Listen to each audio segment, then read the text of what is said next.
I object this your honour. Okay, కొంతమంది, అందరూ కాదు. అది ముఖ్యంగా ఏబిఎన్, మహా, TV5 ఉన్నారు ఇక్కడ. Thank you. Okay, before I start, కానీ నాకు తెలిసి ఇంతవరకు హిస్టరీలో స్టేజ్ మీద మీడియా శత్రువులు అనే మాట ఫస్ట్ టైం వాడి ఉంటారు ఎవరైనా. కరెక్టా? ఇలాంటి క్రెడిట్స్ అన్ని మీకే దక్కుతుంటాయి. ఓకే, సో నాకు అంటే ఇప్పుడు రకరకాల వేరే వేరే ఛానల్స్లో వేరే వేరే బిట్స్ ప్రోగ్రామ్స్లో వేరే వేరే న్యూస్ వచ్చినాయి కాబట్టి నాకు ఒక్కసారి ఆ టైం లైన్ ఈవెంట్స్ అనేది ఒక ఆర్డర్లో చెప్తే దాని తర్వాత నేను చెప్పేదానికి మీరు అడిగిన దానికి ఒక సెంబ్లెన్స్ ఉంటుందని గమనిస్తే, ఇప్పుడు ఫస్ట్ నేను ఎప్పుడో ఒక సంవత్సరం క్రితం ఒక ట్వీట్ పెట్టాను, 1, 2, 3 ఏదో సంథింగ్. ఇప్పుడు నేను రోజుకు 10 ట్వీట్లు పెడతాను, 10, 15, కొన్ని రోజులు ఇంకా ఎక్కువ. అంటే ఈ సంవత్సర కాలంలో కొన్ని వేలు పెట్టి ఉంటాను ఆ లెక్కన. ఆ వేలల్లో ఎప్పుడు ఏం పెట్టారు, ఏ సందర్భంలో పెట్టి ఎవరికి గుర్తుండటానికి ఛాన్స్ లేదు. అందుకని ఐ హ్యావ్ నో నాలెడ్జ్. అది ఇప్పుడు రెండో పాయింట్, దాని వలన ఒకరి మనోభావాలు దెబ్బతిన్నాయి. దానిపైన కంప్లైంట్ పెట్టడం జరిగింది. ఇప్పుడు ఇక్కడ పాయింట్ ఏంటంటే, సంవత్సరం తర్వాత ఎందుకు లేచారు సడన్గా నిద్ర అంటే, ఓకే పాసిబుల్ నిజంగా చూసి ఉండకపోవచ్చు, తను హర్ట్ అయ్యాడు, ఓకే. దానికి సంబంధించి అది అయిపోయింది, దాని వలన ఏమీ జరగలేదు. ఆ టైంలో వచ్చినప్పుడు నాకు తెలిసి మీడియాలో కూడా ఏంటి ఇలా వచ్చిందా అని ఎవరన్నా అడిగినది కూడా నాకు గుర్తులేదు. అంటే ఎవరో దాన్ని పట్టించుకుంది, ఈయన ఒక్కరే సంవత్సరం తర్వాత పట్టించుకున్నారు, అదొకటి. సో అప్పుడు నేను బిజీగా ఉండటం వలన నేను ఒక డిఫర్డ్ టైం అడిగాను, ఆ ఇన్స్పెక్టర్ గారు ఇచ్చారు.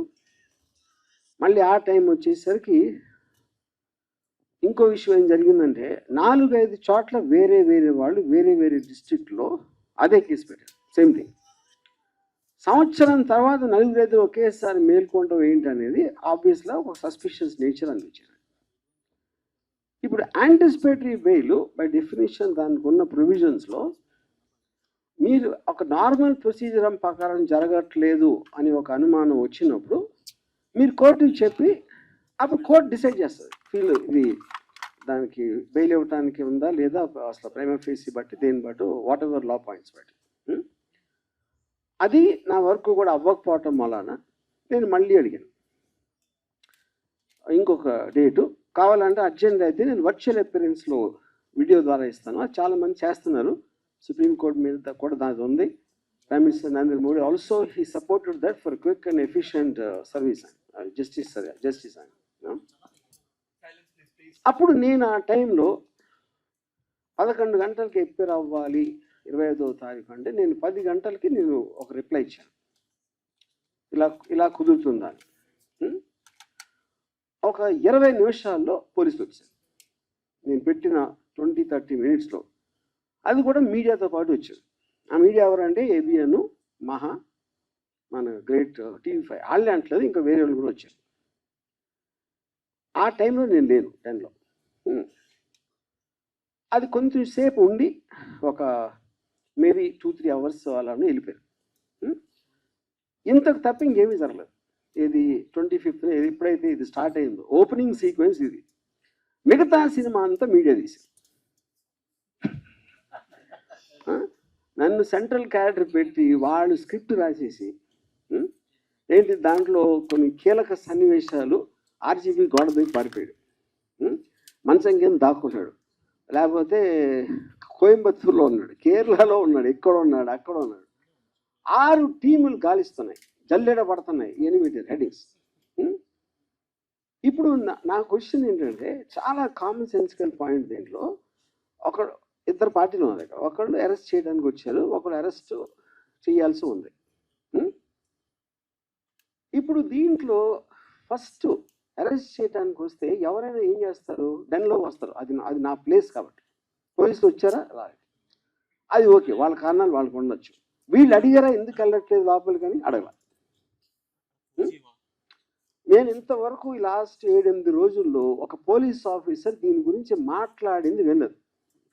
ఇలా అవుతుంది, ఇలా చేస్తున్నాం, టీములు ఫామ్ చేసాం, అన్ని కేసులు చెప్తారు కదా, క్రిమినల్ కేసులు ఇన్ని టీమ్స్ ఫలానా వాడిని ఎదుగుతున్నాయని వాళ్ళు చెప్పారా? చెప్పాలి. నార్మల్ ఆస్పెక్ట్లో 10లోకి లేకపోతే నాకు క్లోజ్ ఫ్రెండ్స్, నా పార్ట్నరు, నా ఫ్రెండు, నా ఫ్యామిలీ, మా సిస్టరు వాళ్ళ దగ్గరికి వెళ్ళాలి. అక్కడ దొరకపోతేనే నెక్స్ట్ వైడింగ్ చేస్తారు. ఇవన్నీ వదిలేసి వైడింగ్ చేయడం అంటే అసలు ఏమన్నా అర్థం ఉందా? అది ఎవరు అర్థం? పోలీసులు కంప్లీట్ వాళ్ళు చెప్పలేదు మేము చేస్తున్నాం అని. స్క్రీన్ ప్లే మొత్తం, స్క్రీన్ ప్లే, దర్శకత్వం, పాటలు, మాటలు, బ్యాక్గ్రౌండ్ మ్యూజిక్ అంతా చేసింది మీడియా. అప్పుడు దీంట్లో లార్జర్ పాయింట్ ఏంటంటే, నా కేసు ఒకసారి పక్కన పెడితే నేను ఒక చిన్న ఎగ్జాంపుల్ ఇస్తాను. అరవింద్ వాలెస్ అని ఒక చాలా ఫేమస్ రైటరు ఆల్ మైటీ అని ఒక బుక్ రాశారు 70s, 1975లో. అదేంటంటే న్యూస్ పేపర్ ఇండస్ట్రీలో పర్టికులర్ న్యూస్ పేపర్ ఓనర్ తను అన్ని పేపర్లకు ఒకే న్యూస్ వస్తాయి కదా, మన న్యూస్లో స్పెషాలిటీ ఉంటుంది, మన పేపర్లో ఒక యూనిక్నెస్ అనేది లేకపోతే మనది ఎందుకు ఎక్కువ కొంటారు అని ఒక ఆలోచనతోటి మన దగ్గరే ఉండాలి ఆ న్యూస్. అప్పుడు ఎలా అవుతాయి? మన దగ్గరే మనమే సృష్టించారు అని ఇన్సిడెంట్ క్రియేట్ చేసి ఆ ఒక్క పేపర్లోనే ఇన్సిడెంట్లు వచ్చాయి. ఇన్సిడెంట్ క్రియేట్ చేసింది కూడా ఇతనే. అది దీన్ని బేస్ చేసి అంతిమ తీర్పు అలాంటి కొన్ని సినిమాలు కూడా వచ్చినాయి ఆ టైంలో, ఆల్ మైటీ బుక్ బేస్ చేసి. కానీ ఇప్పుడు ఒక ఎక్స్ట్రాడినరీ అడ్వాన్స్మెంట్ ఏమైపోయిందంటే న్యూస్ సృష్టించగల ఉన్న న్యూస్ని మీరు వేరే చూపించారు. అది మనం ఇప్పుడు డెవలప్మెంట్ అయ్యింది అది. సో దానికి ఎగ్జాంపుల్ ఇందాక ఇచ్చాను అది. ఇప్పుడు కమింగ్ టు ద కేస్, ఇప్పుడు ఇది నా ఒక్కడిదే కాకుండా ఐ ఫీల్ ఇప్పుడు లా అనేది ఎప్పుడో సంవత్సరాల క్రితం ఎప్పుడు చేస్తారు. లాకి టెక్నాలజికల్ అడ్వాన్స్మెంట్కి, సోషల్ అడ్వాన్స్మెంట్కి ఆల్వేస్ ఒక చిన్న గ్యాప్ ఉంటుంది. ఆ గ్యాప్ ఎందుకు ఉంటుందంటే మీరు సృష్టించినప్పుడు ఉన్న కండిషన్స్, టెక్నాలజీ వేరవ్వచ్చు. ఇప్పుడు అది మారిపోయింది కాబట్టి దాన్ని ఎలా కవర్ చేస్తుందని ఒక వేగ్నెస్ వచ్చేస్తుంది లాలో. సైబర్ దాంట్లో అది ప్రాబ్లం. సోషల్ మీడియా ఇప్పుడు వచ్చింది, లేకపోతే లైవ్ స్ట్రీమింగ్ ఇలాంటివి వచ్చినప్పుడు ఏ విధంగా దాన్ని ఎనాక్ట్ చేయడం అనేది చాలా కష్టమైపోతుంది. అది చెప్తాం. అప్పుడు ఎవరి దృష్టిలో ఇప్పుడు టూ మచ్ చేయకూడదు అని వింటాం మనం. టూ మచ్ అంటే ఏంటి అసలు? ఎవరి అదేమో డెఫినేషన్ ఉంటుందా? డిక్షనరీలో దొరకదు. ఎవరి దృష్టిలో టూ మచ్, ఆ టూ మచ్ని ఎలా మెజర్ చేస్తారు? టూ మచ్, టూ మచ్ ఇవన్నిటికీ ఆ డిఫరెన్స్ ఉంటుంది కదా ఇప్పుడు. ఎందుకంటే మనుషులు అన్నాక వేరే వేరే సెన్సిబిలిటీస్ ఉంటాయి, వేరే ఆలోచన దృక్పథం ఉంటుంది, వేరే ఐక్యూ లెవెల్స్ ఉంటాయి, ఎడ్యుకేషన్ లెవెల్ వేరు ఉంటుంది. అప్పుడు అందరికీ కామన్ చేసి ఇది టూ మచ్, అది 3 మచ్ అని అడుగుతారు. ఇప్పుడు ఉదాహరణకి నేను 2 days బ్యాక్ ఒక మీమ్ పెట్టాను. డొనాల్డ్ ట్రంప్ కమలా హ్యారిస్కి షాపింగ్ చేస్తాడు, గుండె చేస్తాడు. అది నాకేమనిపించింది, నాకు వచ్చినప్పుడు ఆర్టిఫిషియల్ ఇంటెలిజెన్స్ జనరేటర్ ఇది ఎంత ఘోరంగా వాడగొట్టాడు ఎలక్షన్లో అనేది దానికి ఒక ఆర్టిస్టిక్, ఒక కామికల్, క్యారికేచరిస్ ఎక్స్ప్రెషన్. ఇది నేను ట్విట్టర్లో పెడితే ఒకడు ఏంట్రా డొనాల్డ్ ట్రంప్ మనోడు అంటున్నావు నువ్వు అంటాడు ఒకడు.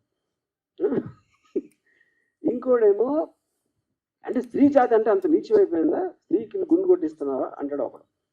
అంటే దీన్ని ఎందుకు ఇస్తున్నానంటే ఎగ్జాంపుల్, అన్ని రకాలుగా మీరు ఒకే దాన్ని అన్ని దుక్కుదాలతో చూడొచ్చు. అప్పుడు చేసినోడు, ఫార్వర్డ్ చేసినోడు, రిసీవ్ చేసుకున్నోడు ఎవరికి ఎలా ఎఫెక్ట్ అవుతుందో నిర్ణయిస్తారు. అప్పుడేంటి కార్టూన్ మీరు నవ్వించడానికి పెట్టారా ఏదో అంటే ఇప్పుడు సోషల్ మీడియాకి మెయిన్ స్ట్రీమ్ మీడియాకి డిఫరెన్స్ ఏంటి? సోషల్ మీడియాలో ఎవడెవడో చేస్తూ ఉంటారు, అప్పటికప్పుడు మూడు వచ్చింది, ఆ టైమ్స్ ఉండొచ్చు, లేకపోతే ఆ టైంలో ఆడికి అర్థం అవ్వకుండా అవ్వచ్చు, ఇంకేం పని లేదు కాబట్టి ఏదో చేయటానికి పెట్టాడు. ఇలాంటి రకరకాలు ఉన్నాయి. It is not possible to దాన్ని రెగ్యులేట్ చేయటం అనేది ఎందుకు పాసిబుల్ కాదంటే వేలల్లో ఉంటాయి. కానీ డేంజరస్ ఏంటంటే సోషల్ మీడియా కన్నా ఎక్కువ main stream media. Main stream మీడియాకి ఒక పేరు ఉంటుంది, ఒక రిజిస్టర్డ్ కంపెనీ ఉంటుంది. అప్పుడు అప్పుడేంటి ఇలా ఒక మంచి అంతా ఒక చిన్న బిల్డప్ ఇచ్చి వాళ్ళకి ఒక ఆఫీసు స్టాఫ్ యూనిట్ అందరూ ఉంటారు కాబట్టి ఎంతో కొంత సీరియస్గా తీసుకోవాలి అనే ఒక సైకలాజికల్ ఫీలింగ్ ఉంటుంది సోషల్ మీడియాలో వచ్చిన పోస్ట్కి మెయిన్ స్ట్రీమ్లోకి వచ్చిన న్యూస్కి. కానీ ఇప్పుడు ఏమవుతుందంటే ఇప్పుడు మెయిన్ స్ట్రీమ్ మీడియాకి లెక్చర్ ఇచ్చే ఉద్దేశం నాకు కాదు, but I'm just trying to point out that point. అప్పుడు నేను నాకు లాలో ఉన్న ప్రొవిజన్స్ తోటి నేను ఒక రిప్లై పెట్టాను ఇందాక మీరు చెప్పినట్టు. నాకు దానికి రిప్లై రాలా, ఫర్ వాట్ ఎవర్ రీజన్స్, ఆ రీజన్స్ నాకు తెలియదు, రిప్లై రాలా. అప్పుడు నన్ను కోట్ చేస్తా, నా ఎదురు వస్తే తిత్తి తీస్తా, నాతో పెట్టుకుంటే నన్ను టచ్ చేసి చూడు అని నా మొహాన్ని పెట్టి నన్ను కోట్ చేయడం చేస్తాను. ఇది మెయిన్ స్ట్రీమ్ మీడియా అని చెప్పేది. అంటే ఇప్పుడు దాని నుంచి ఏంటి, నన్ను కోట్ చేస్తున్నారు. అక్కడ లాలో ఏంటంటే మీరు పెట్టిన దానికి ఏ ఉద్దేశంతో పెట్టారు అనేది ఒక చాలా కీలకమైన point. Intention of posting it and the motive behind it. ఇప్పుడు ఫర్ ఎగ్జాంపుల్ ఒక అమెరికాలో CNN and Fox News, CNN and Fox News ఇద్దరికి పడదు. They are very very opposite to each other. అక్కడ CNN హోస్ట్ ఫాక్స్ హోస్ట్ నలుగురు కూర్చొని మాట్లాడుతున్నారు అని ఒక AI జనరేటెడ్ వీడియో పెట్టాడు. అంటే వాడి ఉద్దేశం ఏంటి, ఏఐకి ఎంత పవర్ ఉందో చెప్పడానికి, ఇలాంటిది కూడా నిజంగా జరిగిందని చేసి చూపెట్టగలుగుతుంది అనేది పాయింట్ అండి. కానీ మీరు అది చెప్పకుండా వీళ్ళందరూ కలిసిపోయింది సార్, వాళ్ళందరూ ఒకటే, అందరూ కలిసి మనం మోసం చేస్తున్నారు అని చెప్తే అప్పుడు మీరు ఒక అబద్ధాన్ని నిజం చేయటానికి ప్రూవ్ చేయడానికి ట్రై చేస్తున్నారు. అది డిఫరెన్స్. అప్పుడు మెయిన్ స్ట్రీమ్ మీడియాలో నాకు వచ్చి నన్ను టచ్ చేసి చూడు, బక్కెలు ఎరగొస్తా, నా మీద పెడితే అని నేను అన్నట్టు చూపిస్తే అదేంటి చాలా మంది హెడ్లైన్ చూస్తారు, ఎవరు మిగతా వీడియో ఎవరు చూడరు. వాళ్ళు పెట్టేది కూడా అందుకే, అది కూడా వి అండర్స్టాండ్ దట్ యూనో. అప్పుడు mainstream media in a way అది తప్పని అంటే మళ్ళీ సెకండ్ టైం చెప్తున్నా, it is actually more dangerous than social media. Social media ఎవడెవడో ఏదో వాగుతూ ఉంటాడు, ఎవరు పట్టించుకోరు. కానీ మీకు అలాంటి పేరు వచ్చినప్పుడు వస్తుంది. అది దానికి one of the biggest examples recent టైమ్స్లో నా కేసు. నేను హైదరాబాద్లో ఉన్నాను, డెన్లో ఉంటున్నాను అని 3 రోజులు చెప్తున్నాను. నేను లైవ్లో ఇంటర్వ్యూలు ఇస్తున్నాను టీవీ ఛానల్స్కి వెళ్ళి, అయినా కూడా they are not stopping that. అదొకటి. నెక్స్ట్ ఏమంటున్నారు, ఇక్కడే ఉన్నావు ఇంకా పట్టుకోవట్లేదని పోలీసులు పట్టుకోని పట్టుకోవాలని ఎప్పుడు చెప్పారు అసలు నీకు? అంతకన్నా జోక్ ఉంటుంది అసలు. వాళ్ళు చెప్పలేదు వారెంట్ ఉందని చెప్పలా, పట్టుకోవడానికి వచ్చామని చెప్పలేదు. ఇంకా పట్టుకోవట్లేదంటే గవర్నమెంట్ మారిన ఇప్పుడు కూడా పోలీస్ శాఖ వైసీపీగా పనిచేస్తాను అనమాట. అండ్ అది కూడా లేకపోతే నా ఫ్రెండ్స్ ఎవరో ప్రకాష్ రాజు లేకపోతే నాగార్జున వీళ్ళు నన్ను దాచారని అంత ఇది ఉంటే అక్కడికి వెళ్ళాలి కదా. అంత ఇన్ఫర్మేషన్ మీడియా దగ్గర ఉంటే వీళ్ళే కదా ఇప్పుడు డిటెక్టివ్స్. పోలీస్ శాఖ డిటెక్టివ్స్ అనేది మీనింగ్లెస్ ఇవాళ రోజుల్లో. Media is the detective. Media detection ఎక్కడ చేస్తుంది, వాళ్ళ మైండ్లో చేస్తుంది. దానికి ఎవిడెన్స్ కానీ దానికి ఒక సపోర్ట్ బేసిస్ అనేది ఉండదు. కానీ నా ఫీలింగ్ ఏంటంటే ఎంత చేసినా సోషల్ మీడియాలో ఒక లాలో ఒక ఆస్పెక్ట్ ఉంది. 4 E's అంటారు దాన్ని. ఇంజనీర్ ఒక ప్రాబ్లమ్ని ఇంజనీర్ చేసి ఎలా దీన్ని ఆపాలి లేకపోతే కంట్రోల్ చేయాలి, లిమిటేషన్ పెట్టాలి అంటే ఇంజనీర్ చేయాలి. దాన్ని ఎనాక్ట్ చేయాలి, ఒక లాగా తీసుకోవాలి. ఓకే ఈ పరిస్థితి ఇది అని డెఫినేషన్లు అన్ని ఇచ్చి పారామీటర్స్ ఫిక్స్ చేయాలి. దాని తర్వాత ఎడ్యుకేట్, ప్రజలకు చెప్పాలి ఓకే ఇంతవరకు మీరు చేశారు కానీ ఈ రోజు నుంచి ఇలాంటివి వస్తాయి, ఇలా వస్తాయి. That is what call education. దాని తర్వాత ఎన్ఫోర్స్మెంట్. ఆ ఎడ్యుకేట్ చేసిన తర్వాత కూడా దాన్ని వాడు నేను అతిక్రమిస్తే దానికి ఒక కాంటెక్స్లో పనిష్మెంట్ ఏదేదో పెనలైజేషన్ జరుగుతుంది. ఇక్కడ మనం ఉన్న ఈ టైమ్స్ ఏమవుతుందంటే ఈ 4 E's కూడా లేవు.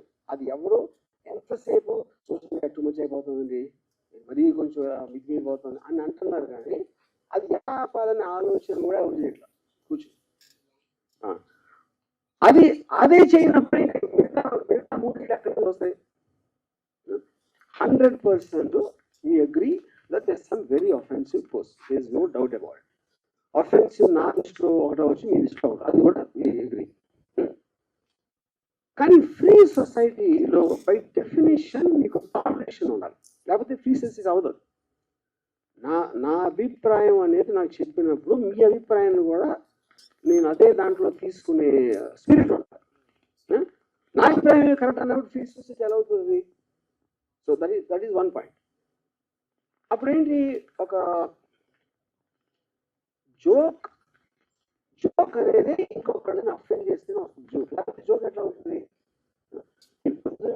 కార్టూన్ చూశాను, అది ఈనాడా ఎక్కడ ఎక్కడైనా సరే, కార్టూన్ అనేది ఇంకొకరిని గేమ్ చేయకుండా, ఇంకొకరితో గురించి వ్యంగ్యంగా మాట్లాడకుండా, ఇంకొకరి గురించి స్ట్రాంగ్గా మాట్లాడకుండా ఉంటే కార్టూన్ అనేది ఎగ్జిస్టెన్స్ లేదు ఫస్ట్. ఇప్పుడు చాలా పాత రోజుల్లో 60s 70s జార్జ్ వెల్ అని ఒక చాలా famous writer, is a Pulitzer prize winner, animal farm అని ఒక బుక్ రాశాడు. దాంట్లో మన దేశంలో కమ్యూనిజంకి డెమోక్రసీకి ఉన్న డిఫరెన్స్లో తను ఏం చెప్పాడంటే చేసేదాన్ని మొత్తం అన్ని చోట్ల అందరూ, నేను చెప్పేది ఒకళ్ళిద్దరు కాదు. అప్పుడు వాటిని మీరు రిస్ట్రిక్ట్ చేయలేరు కాబట్టి నేను ఇందాక చెప్పింది సీరియస్గా తీసుకోవట్లేదు. America is not able to control. మొత్తం 2024 ఎలక్షన్లో total thing was on memes. ఇప్పుడు డొనాల్డ్ ట్రంప్ ట్రయల్ జరుగుతూ ఉంటే ఆల్విన్ బ్రాగ్ అని attorney general of United states, Trump ఒక మీమ్ పెట్టాడు. ఆల్విన్ బ్రాగ్ ఉండి వెనకాల నుంచి బేస్బాల్ బ్యాట్ తోటి తల మీద కొడుతున్నట్టు పెట్టాడు. ఏది తన ఓన్ ట్విట్టర్లో. అది ఆ తర్వాత అమెరికన్ ప్రెసిడెంట్ అయిపోయాడు, అది వేరే విషయం. దాని తర్వాత సో ఇప్పుడు దీనికి ఒక చిన్న కనెక్షన్ ఏముంటుందంటే, సినిమా సెన్సార్ బోర్డు ఎందుకు ఉంది? 1952 సినిమాటోగ్రాఫ్ యాక్ట్లో వాళ్ళు అప్పుడు ఫీల్ అయింది ఏంటంటే, ఒక powerful medium imagery, dialogue, video వీటితోటి బయటకు వస్తే అఫెండ్ అవ్వచ్చు అదవచ్చు అని ఇలాంటి అన్ని అనుకుని ప్రతిదీ ఒక బోర్డు చూసి డిసైడ్ చేసి సర్టిఫికేషన్ చేయాలి. సోషల్ మీడియా లేదు, ఇంటర్నెట్ లేదు, శాటిలైట్ టీవీ లేదు, ఏమీ లేనప్పుడు వచ్చిన యాక్ట్. అందుకని దీన్ని ఏం చేయాలో తెలియక దీన్ని వదిలేస్తారు. ఓటీటీ లైవ్ చూపిస్తారు, లైవ్ స్ట్రీమ్లో బూతులు తిడతా ఉంటారు, పాలిటీషియన్స్ బూతులు తిడతా ఉంటారు, మెయిన్ స్ట్రీమ్ లివింగ్ రూమ్లో పిల్లలు ఉన్నప్పుడు. అది ఎందుకంటే మీకు సెకండ్ బై సెకండ్ వెళ్ళిపోతూ ఉంటే మీరు చెప్పేది బయటికి, దాన్ని ఎలా సెన్సార్ చేస్తారు? అప్పుడు ఏదో అది చేసాం కాబట్టి ఇప్పటికీ సినిమాలు ఒక్కదానికి పరిమితం చేస్తారు సెన్సార్. అంటే లాస్ అనేవి అలా యాక్ట్ అవుతాయని చెప్పడం నేను ఆ దృష్టి తీసుకోవడానికి చెప్తున్నాను. సో అప్పుడు అది కంట్రోల్ ఎలా చేయాలి, అసలు చేయాలా వద్దా అనేది మేజర్ ఇష్యూ. ఇప్పుడు సపోజ్ ఇది నాకు జరగలేదు అనుకోండి, ఇది ఎవరికో జరిగింది అనుకోండి, నాకు తెలిసి నేను కూడా ఎంజాయ్ చేసేవాడిని. ఎవరో డైరెక్టర్ ఎక్స్ ఆడు ఉనికిపోతున్నాడంట, గోడ దూకిశాడంట, సిలోన్ పారిపోయాడంట అంటే I'm sure even I would have enjoyed that. ఎందుకు ఎంజాయ్ చేస్తాం అంటే, మనిషి నైజంలోనే ఇంకొకటి ప్రాబ్లం ఉన్నప్పుడు మనకి డ్రమాటికలీ ఇంట్రెస్టింగ్గా ఉంటుంది అది వినటానికి. అందుకని మీకు ఎప్పుడు కూడా థంబ్ లైన్స్ అనేది నెగిటివ్ ఇష్యూస్లో వస్తాయి. నెగిటివ్ థంబ్ లైన్ ఉంటేనే ఓపెన్ చేస్తారు, లేకపోతే ఓపెన్ చేయడం దాన్ని ఫస్ట్. అప్పుడేంటి, అదే ఫ్యాక్ట్ అని అనుకుని ఓకే అని అనుకోవచ్చు. ఎందుకంటే మీరు చెయ్యలేని దాంతో మన కోవిడ్ వచ్చినప్పుడు సహజీవనం చేయాలని చెప్పారు కదా, అంతే. అప్పుడు అది ఇది అనుకుంటే అలా తీసుకుంటే అసలు ప్రాబ్లమే లేదు. So more or less this is what I want to say. I think నేను మరీ ఎక్కువ లెక్చర్ ఇస్తే ఐఎమ్ సారీ ఫర్ దట్. చెప్పాను కదా, ఇప్పుడు ఇంకేం చెప్పాలి?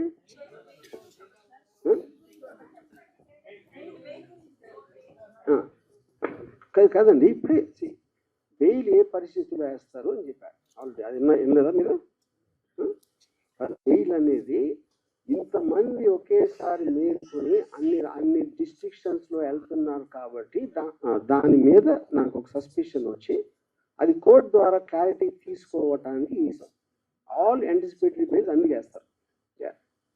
మీరు కూర్చుంటే కంఫర్టబుల్ గా ఉంటుంది, మైక్ పట్టుకోవడానికి. మీరు కిందకి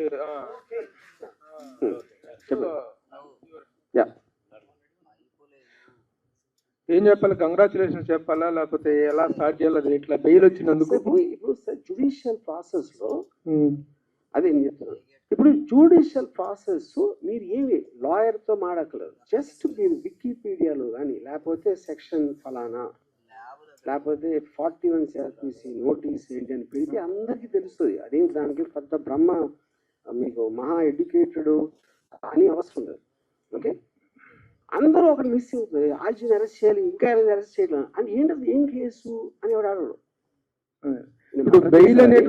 మర్డర్ కేసా లేకపోతే కిడ్నాపింగ్ కేసా ఏం కేసు అసలు అది కదా మెయిన్ డిస్ప్యూట్. అది మీరు ఒక్కసారి అది మీరు దాని మీద ఫోకస్ పెడితే మీకు ఫస్ట్ ఏం అర్థం అవుతుంది, రోజుకి 500 చూస్తున్నాం కదా ఇలాంటి మీమ్స్ అందరూ చేస్తారు కదా మొత్తం దేశం అంతా, ఇదేంటి అంత స్పెషల్ అని అడుగుతారు కదా. అది అడగకుండా ఉంటే అరెస్ట్ అరెస్ట్ అరెస్ట్ అరెస్ట్ అంటే ఎలాగా? ఇప్పుడు బెయిల్ పూర్తి స్థాయిలో వచ్చింది, సోమవారానికి వాయిదా వేశారు కదా. అది జ్యుడిషియల్ ప్రాసెస్లో ఇంటరిమ్ బెయిల్ ఇస్తారు ఒక డేట్కి, దాని తర్వాత ఎక్స్టెండ్ చేస్తారు, లేకపోతే ఇంకోటి ఇస్తారు, లేకపోతే ఇంకోటి ఏదో వేరే వేరే పిటిషన్స్ అన్నీ చేస్తున్నాం. అదంతా డ్యూ ప్రాసెస్. ఆ డ్యూ ప్రాసెస్ అనేది ప్రతి దాంట్లో ఉంటుంది. కానీ మెయిన్ పాయింట్ ఎక్కడండి, నేను యాంటిసిపేటరీ బెయిల్ ఇస్తున్న రీజన్ ఆల్రెడీ చెప్పాను.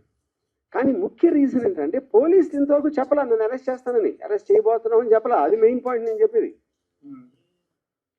అది మీరు అవాయిడ్ చేసేసి మీ మొదలంతా అరెస్ట్ అరెస్ట్ అరెస్ట్ అని అంటున్నారు. అది ఇప్పుడు మీకు హెల్ప్ గా నిలబడింది ఇండియన్ జ్యుడిషియరీనా లేకపోతే గతంలో ఒకసారి వ్యూహం సినిమా రిలీజ్ అప్పుడు, ఒక్క నిమిషం సార్, వ్యూహం సినిమా రిలీజ్ అప్పుడు ఎలా మీరు సెన్సార్ మేనేజ్ చేశారు, ఎలా హౌ ఇప్పుడు కమ్ అవుట్ ఆఫ్ దిస్ అని అడిగితే దావూద్ ఇబ్రహీం హెల్ప్ చేశాడని చెప్పారు మీరు. ఇప్పుడు ఎవరు హెల్ప్ చేశారు అంటే ఇప్పుడు దావూద్ ఇబ్రహీం హెల్ప్ చేశాడని మీరు నమ్మారు? అది జోక్ అని కూడా తెలియదు. ఇప్పుడు కూడా చెప్పాను. ఇప్పుడు ఫర్ ఎగ్జాంపుల్ డ్యూ ప్రాసెస్లో దానికి ఉన్న సెక్షన్స్ దానికి ఉన్న ఎలిమెంటు, ఇప్పుడు ఒకటి ఏదైనా జరిగినప్పుడు సపోజ్ ఆ ట్వీట్ ఉందనుకోండి, దానికి ఒక యాక్షన్ జరగాల. మీరు చెప్పి నేను మిమ్మల్ని ఇప్పుడు చెప్పాను ఫలానా వాడిని కొట్టమని చెప్పాను, నేను చెప్పాను అంతే.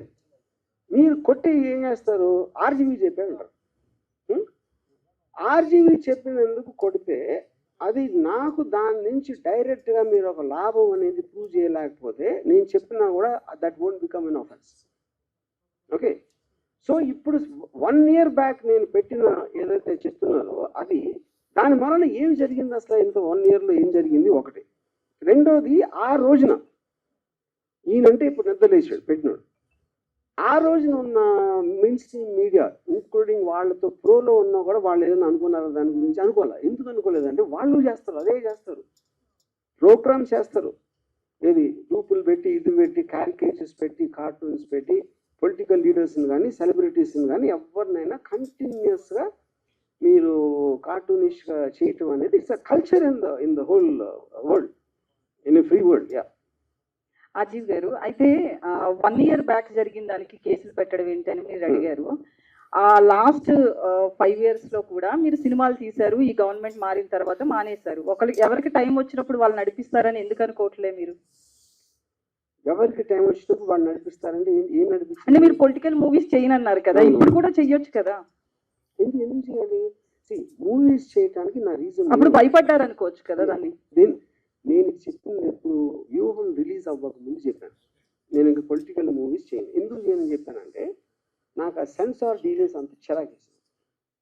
అది ఇది అన్ని చెప్పి నా మొత్తం టైము 1 year వేస్ట్ అయిపోయింది దాంట్లో. దాని మూలాలు ఆ విధంగా నా డెసిషన్ తీసుకున్నాను, అది నేను చెప్పింది. సో మీడియా గురించి మాట్లాడారు కదా, సెన్సార్ సినిమాలకు ఉన్నట్లే మీడియా కూడా ఉండాలి అని చెప్పి. ఉండాలి అని చెప్పలేదు, ఉంటే బాగుంటుంది పోనీ. కుదరదు, ఎందుకంటే మీకు బట్ ఎవరు టెలికాస్ట్ చేసింది వాళ్ళకి డేటాబేస్ లో రికార్డ్ అయ్యి ఉంటుంది. మీ మీద ఆరోపణలు చేశారు, లేకపోతే మీ బొమ్మలు ఇలా కార్టూన్ రూపంలో వేశారని చాలా చెప్పారు కదా. సో దాని మీద మీరు కేసు ఫైల్ చేసుకోవచ్చు కదా, మీకు స్కోప్ ఉంది కదా, నాకు అవమానం జరిగింది అని. నాకు టైం లేదు, ఎందుకంటే నేను బతికేది ఎవడో నా మీద అన్నాడు ఆడేదో అన్నాడు అని వాడి వెనకాల పట్టలో నా టైం నేను వేస్ట్ చేసుకోను, నేను అది చెప్పేది. అందుకని you have to leave it. అదేమి దాన్ని సీరియస్గా తీసుకోకూడదు, తీసుకోవాలని చెప్పట్లే నేను. ఎందుకంటే we have become a part of that eco system in the social media. దాని నుంచి ఎవరు బయటపడలేరు. అప్పుడు ఏంటి, అది మనం ఏం చేయలేం కాబట్టి దాంతోపాటు we have to adapt to it, అది నేను చెప్పింది. వర్మ గారు ఈ మొత్తం ఎపిసోడ్ అంతా కూడా మిమ్మల్ని బాగా డిస్టర్బ్ చేసినట్టుంది. సో ఇప్పుడు ఇదేంటంటే అది నేను ఎలా ఉన్నాను అనేది మీ దృష్టిలో ఫీల్ అవుతుంది. ఇప్పుడు ఫర్ ఎగ్జాంపుల్ నేను ఒక చిన్న ఎగ్జాంపుల్ వేస్తాను. నాగార్జున ఒక చెట్టు దగ్గర అనుకున్న స్టేజ్లో చెట్టు ఉంది. చాలాసార్లు అక్కడ కూర్చున్నాడు. నాగార్జునకి ఏదైనా హిట్ వచ్చినప్పుడు ఏమన్నారంటే కొంచెం తేజస్సు స్పెషల్గా ఉంటాడు, అందుకని చూడండి ఎంత అని చెప్పారు. ఫ్లాప్ వస్తే దిగాలుగా కూర్చున్నాడండి, అది ఎవరు వెళ్ళట్లేదేమో పాపం అనేవారు. ఇంకో దాంట్లో చేస్తే ఇంకో దాంట్లో. సో ఎప్పుడన్నా ఎవరు ఎలా ఫీల్ అవుతారని వాళ్ళు చూసిన దృష్టి పెట్టి ఉంటారు. ఇంకొక ఎగ్జాంపుల్ ఇస్తాను. రితిక్ రోషన్ సూపర్ స్టార్ అయినప్పుడు మన ఫస్ట్ టైం ముగ్గురు ముస్లింలు ఆమిర్, సల్మాన్, షారుఖ్ పెద్ద హీరోలు. ఇప్పుడు మన హిందూ కూడా వచ్చాడని ఒక చిన్న టాక్ వచ్చింది 2001లో, బ్యాక్ ఇన్ 2000. అప్పుడు రితిక్ రోషన్ ఫిల్మ్ఫేర్కి డాన్స్ చేస్తూ ఉంటే షారుఖ్ వచ్చాడు గెస్ట్గా. వీళ్ళందరూ షారుఖ్ మొహం మీద కెమెరా పెట్టి చూడండి ఇక్కడ నవ్వట్లేదు, లోపల కుమిలిపోతున్నాడు, అదేమో ఇదేమో ఇది అంతే. ఎవరు అనుకో షారుఖ్ ఏమనుకుంటే ఎవరికి తెలియదు అసలు అక్కడ. అప్పుడు ఏంటంటే నేను ఎలా ఉన్నాను అనుకుంటే మీకు ఆనందం అనిపిస్తుందో అది మీరు అనుకోండి, అది ఈజీ కదా. వర్మ గారు అంటే మీరు ఎలా ఉన్నారో మేము ఏమనుకుంటున్నాం అని పక్కన పెడితే, సో ఫస్ట్ టైం అరెస్ట్కి సంబంధించి వర్మ భయపడ్డాడు, అంటే పారిపోలేదు అనేది మీరు స్టేట్మెంట్ ఇచ్చారు. భయపడ్డారు, అందుకే యాంటిసిపేట్ వేలేసాడు.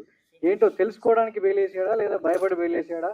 పోలీసులు అరెస్ట్ చేస్తారు ఏం చెప్పలేదు మీడియాకు, అందుకోసమే పోలీసులు వచ్చింది దేనికోసం తెలియదు, కానీ మీడియా అరెస్ట్ అనేది ఒక ప్రాపగండా సృష్టించింది అనేది వర్మ మాట. కానీ దాని వెనకాల భయపడి యాంటిసిపేటరీ బెయిల్ వేశారు వర్మ అనేది ఒక మాట. సో దీనికి సమాధానం ఏంటి? నీకు తెలుగు రాదో, నీకు బుర్ర లేదు నాకు తెలియట్లేదు. నేను రాగానే ఇది ఒక్కటే చెప్పా. ఫస్ట్ మొత్తం పోసు కూర్చున్నట్టు జరిగింది, నా కారణం ఏంటి అని చెప్పాక మళ్ళీ అడిగితే ఏంటి నేను చెప్పేది? యాంటిసిపేటరీ బెయిల్ రీజన్ చెప్పాను, అక్కడ జరిగింది ఏంటో చెప్పాను, పోలీసులు ఇంతవరకు నా టచ్లో కూడా రాలేదని చెప్పాను, 10లోకి రాలేదని చెప్పాను. మళ్ళీ అది అడిగితే ఏం చేయలేను? నోటీస్కి రిప్లై ఇచ్చని చెప్పాను కదండి.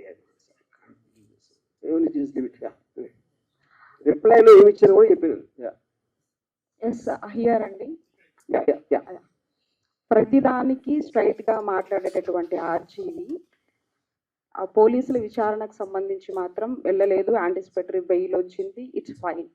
అట్ ది సేమ్ టైం పోలీసులు సెకండ్ టైం నోటీసులు ఇవ్వడానికి డెన్ వద్దకు వచ్చారనేది క్లియర్ కట్ సమాచారం. సెకండ్ టైం కాదు, సెకండ్ టైం వేరే డేట్ ఇచ్చారు ఫస్ట్ అయిపోయిన తర్వాత. ఓకే, ఆ డేట్లో నేను 10 o'clockకి నేను రిప్లై పెట్టాను, నాకు ఫర్దర్ టైం కావాలి, లేకపోతే వర్చువల్ గా వీడియోలో వస్తాను. ఓకే, ఇప్పుడు రాని ఫోన్ ఎందుకు స్విచ్ ఆఫ్ వచ్చింది? అది చెప్తాను. ఓకే ఓకే, అది నేను చెప్పలేదు ఇందాక. నేను 2 o'clock వరకు నా ఫోన్ స్విచ్ ఆన్లో ఉంది. ఓకే, దాని తర్వాత ఇది వాళ్ళు వచ్చింది 10:30కి. 2 o'clockకి స్విచ్ ఆన్ చేసిన దానికి ఒక్కటి మీడియా వాళ్ళు విపరీతంగా అందరూ ఫోన్ చేసింది, ఏమైపోతుంది, పోలీసు ఎందుకు వచ్చారు, బ్లా బ్లా బ్లా బ్లా బ్లా. అది నా వర్క్ ఉంది. సెకండ్ రీజను, నేను యాంటిసిపేటరీ బెయిల్ చేసినప్పుడు దానికి ఒక 5గురు వేరే వాళ్ళు చేస్తున్నారు ఒకేసారి అన్న దాని మీద, దానికి ఎలాంటి స్కీమ్ అయ్యి ఉంటుంది, ఎందుకు చేస్తానని హరాస్ చేయటానికని ఆలోచించడానికి నాకు కావాల్సిన టైం దానికి నేను స్విచ్ ఆఫ్ చేశాను. అది ఎప్పుడైతే డెసిషన్ తీసుకున్నానో ఇమీడియట్గా స్విచ్ ఆన్ చేసి ఇక్కడే ఉన్నానని చెప్పాను. వర్మ గారు, మీరు సంవత్సరానికి ముందు జరిగింది ఇప్పుడు ఎందుకు మళ్ళీ తీస్తున్నారు అంటున్నారు. సంవత్సరానికి ముందు మీరు చేసినటువంటి పోస్టులు, మీ అకౌంట్ నుంచి వచ్చినటువంటి పోస్టులు, తర్వాత వచ్చినటువంటి సినిమాలకు సంబంధించి అప్పుడు పవన్ కళ్యాణ్ ఉద్దేశించి మీరు చేసినటువంటి కొన్ని వ్యాఖ్యలు, అప్పుడు జనసేన వాళ్ళు రియాక్ట్ అయ్యారు, కొంతమంది పోలీస్ స్టేషన్ దగ్గర కూడా కంప్లైంట్ ఇచ్చారు. బట్ ఏమంటే అప్పుడున్నటువంటి గవర్నమెంట్ ఆ కంప్లైంట్లు తీసుకోలేదు. బట్ ఇప్పుడు ఎందుకు ఈ కంప్లైంట్లు తీసుకున్నారు? అది నాకు ఎలా తెలుస్తుంది? మీరు స్పెసిఫిక్ గా చెప్పకపోతే. అది గవర్నమెంట్ మీడియాలో అన్నిట్లోనే వచ్చింది, మీ వ్యాఖ్యలు అన్ని వచ్చాయి. ఎక్కడ కాదు వచ్చింది, డిబేటబుల్ డిబేట్స్ కూడా జరిగాయి సార్. మీరు చేసిన ప్రతి ఒక్క